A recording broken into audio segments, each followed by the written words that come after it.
Hello दोस्तों, नमस्कार। N K railway hack channel में आप सभी का स्वागत है। तो दोस्तों, मैं आज बताने जा रहा हूं कि जो पॉइंट्समैन में ट्रेनिंग के बाद जो एग्ज़ाम होता है, 1 महीने की ट्रेनिंग के बाद, उसमें क्या क्या पूछा जाता है उसके बारे में बात कर रहा हूं।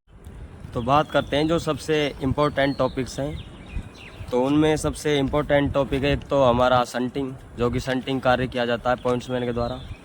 संटिंग के प्रकार भी पढ़ने पड़ेंगे आपको।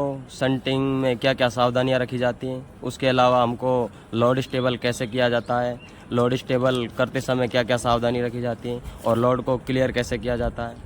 और इसके अलावा जो मेन टॉपिक्स हैं, हॉट एक्सल का क्या क्या पहचान होती है, कब होता है, ब्रेक बाइंडिंग, तो ये सब हमको पढ़ना पड़ेगा। ये सबसे इम्पोर्टेंट टॉपिक्स हैं। इसके अलावा आप सभी को हैंड सिग्नल, पटाखा सिग्नल, ये ज़्यादा मेन टॉपिक है, इन सभी पर फोकस करना पड़ेगा।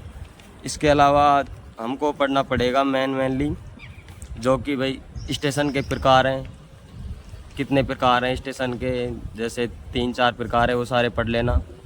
इसके अलावा सिग्नल्स के प्रकार जैसे स्थायी सिग्नल, हैंड सिग्नल, या फिर जो भी पटाखा सिग्नल वगैरह है वो सारे पढ़ने पड़ेंगे। धुंध कोहरे में फॉग सिग्नलमैन की क्या क्या भूमिका होती है वो पढ़ना पड़ेगा।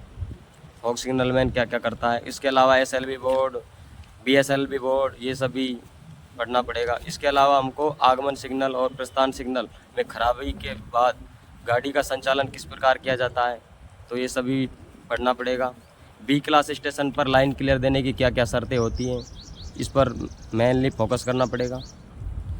इसके अलावा home signal, outer signal, Warner signal एवं जो अंतिम रोक सिग्नल जैसे कि एडवांस SLV वगैरह होते हैं, इनको ऑफ करने की क्या क्या शर्तें होती हैं, ये सभी आपको पढ़ के जाना पड़ेगा।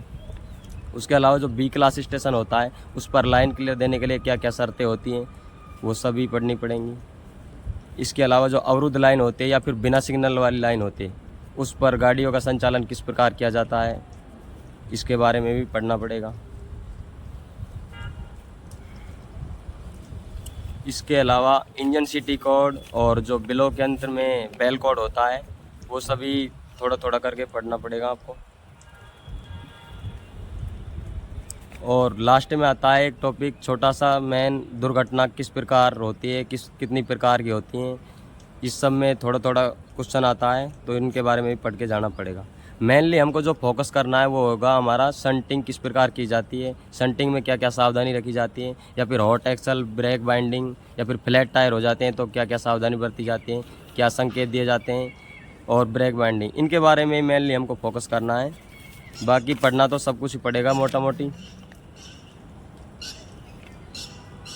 चैनल को ज़्यादा से ज़्यादा सब्सक्राइब करें, लाइक करें और कमेंट करना न भूलें। ज़्यादा से ज़्यादा दोस्तों को शेयर करें।